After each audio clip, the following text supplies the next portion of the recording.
ओम नमः शिवाय। ओम नमो भगवते रुद्राय। आप समस्त शिव साधकों को प्रणाम।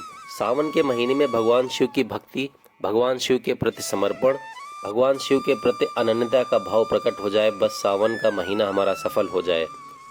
जब पूरी प्रकृति सावन के महीने में भगवान शिव की उपासना करती है तो हम शिव के भक्त शिव की भक्ति से दूर कैसे रह सकते हैं। मैं जानता हूँ कि सांसारिक जीवन में कष्ट विपत्तियाँ आती हैं और आती भी रहेंगी। ऐसे में भगवान शिव की कृपा हमें मिल जाए, कुछ दुख हमारे कम हो जाए, कुछ कष्ट हमारे कम हो जाए।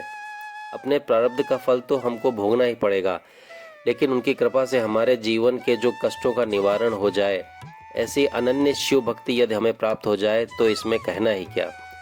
तो मैं चाहूँगा कि इस सावन के महीने में ज़्यादा कुछ न सही, यह 5 चीज़ें, यह 5 द्रव्य भगवान शिव पर जरूर अर्पण करना, भगवान के साथ अर्पण करना। सच मानो ये 5 चीज़ें हमारे भाग्य बदलने में सर्वोत्तम रहेंगी। सोना, चांदी, हीरा, मोती इन 5 चीज़ों के आगे फीके हैं और मैं चाहता हूँ कि पूरे सावन में यह 5 द्रव्य भगवान शिव पर जरूर अर्पण करें। क्या क्या अर्पण करना है? पहला तो भगवान शिव पर अर्पण करें जल और काला तिल। क्या कहना साहब, घर से जल में थोड़ा सा काला तिल, थोड़ा सा गंगा जल डालकर ओम नमो भगवते रुद्राय मंत्र बोलते हुए भगवान शिव पर अर्पण कर दीजिए। सच कह रहा हूँ, हीरा मोती सोना चांदी सब फीका है।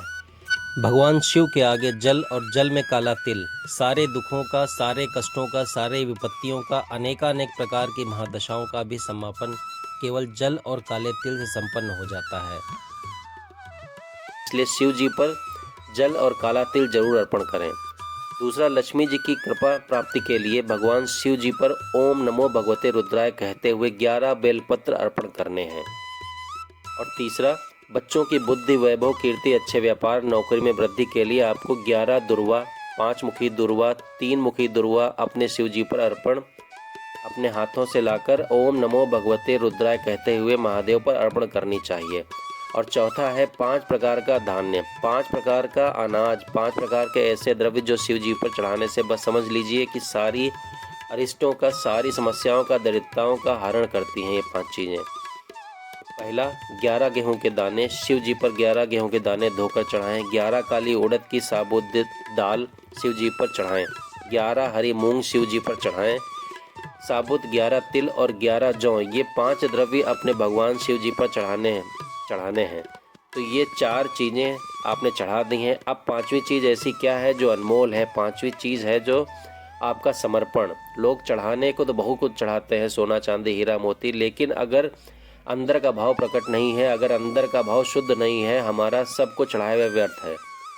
इसलिए 5वीं चीज़ अपने भगवान शिव पर चढ़ानी है। अपना समर्पण, अपना भाव, अपना प्रेम, यह कदाचित भी कम नहीं होना चाहिए। वस्तु में कमी हो जाए, लेकिन भगवान शिव के प्रति किसी द्रव्य में यदि कमी हो जाए चल जाएगा, लेकिन अपने भाव में, अपने समर्पण में कहीं पर कोई कमी मत छोड़िएगा। जितनी श्रद्धा से, जितने समर्पण से, जितने त्याग से, जितने अटूट भाव से, विश्वास से आप शिव जी पर ये वस्तुएं चढ़ाएंगे, उतने ही विश्वास से, उतने ही समर्पण से, उतनी ही तेजी से वो वस्तु आपको प्राप्त होगी।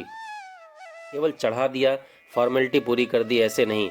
साथ ही अपना भाव, अपना मन, जैसे एक माँ अपने बच्चों के लिए पूरी अर्पण हो जाती है, उससे जब भोज खिलाते हुए डूब जाती है, भोजन खिलाते में इधर उधर की सुध-बुध नहीं रहती है। जब आप अपने शिव जी का पूजन करो, डूब जाओ, पता ही ना चले कि समय कहाँ से कहाँ निकल गया। मातृ पितृ स्वरूप शिवलिंग, माता पिता के स्वरूप में, माँ बाप के रूप में शिवलिंग की पूजा करनी चाहिए। इतना प्यार होना चाहिए शिव जी के प्रति। तो 5वां है अपना भाव, अपना स्नेह, अपना प्रेम। बस यही 5 द्रव्य आपने शिव जी पर चढ़ाना है। आशा करता हूँ यह 5 प्यारे द्रव्य मेरे कहने पर आप शिव जी पर जरूर चढ़ाएंगे। एक बार प्रेम से कह दो, ओम नमो भगवते रुद्राय, ओम नमो भगवते रुद्राय, ओम नमो भगवते रुद्राय। हर हर महादेव।